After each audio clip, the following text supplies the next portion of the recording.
बेटा next topic है complex sentence. पहला था सिंपल सेंटेंस, फिर था कंपाउंड सेंटेंस, अब आ गया कॉम्प्लेक्स सेंटेंस। जो कॉम्प्लेक्स सेंटेंस होता है उसमें भी दो क्लॉजेस होते हैं, लेकिन कॉम्प्लेक्स में एक डिपेंडेंट होता है और एक इंडिपेंडेंट क्लॉज होता है। कंपाउंड में दोनों इंडिपेंडेंट क्लॉज थे, कॉम्प्लेक्स में एक डिपेंडेंट एक इंडिपेंडेंट। ठीक हो गया बेटा। यहां लिखा हुआ है कि one independent clause and one dependent clause, एक इंडिपेंडेंट एक डिपेंडेंट। अब एग्जांपल है जी, देखें, he goes to Lahore, if he goes to Lahore he will bring books। अब यहां कंडीशन आ गई है, अगर वो लाहौर जाएगा तो किताबें लाएगा, अगर वो लाहौर जाएगा। अब ये सेंटेंस जो है ये डिपेंडेंट है, ये किस पर डिपेंड कर रहा है? नेक्स्ट सेंटेंस पर। और नेक्स्ट सेंटेंस वो लाहौर जाएगा, ये इंडिपेंडेंट सेंटेंस है।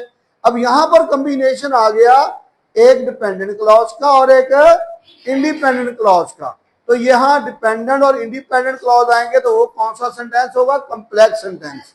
अब यहां तक हमारा आज का लेक्चर जो है वो कंप्लीट हो चुका है। गौर से बात सुनिए बेटा, सुने।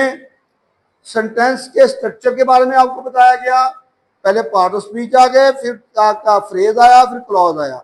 सेंटेंस की स्ट्रक्चर टाइप में क्लॉजेस के बारे में पता होना चाहिए, एक इंडिपेंडेंट क्लॉज एक डिपेंडेंट क्लॉज।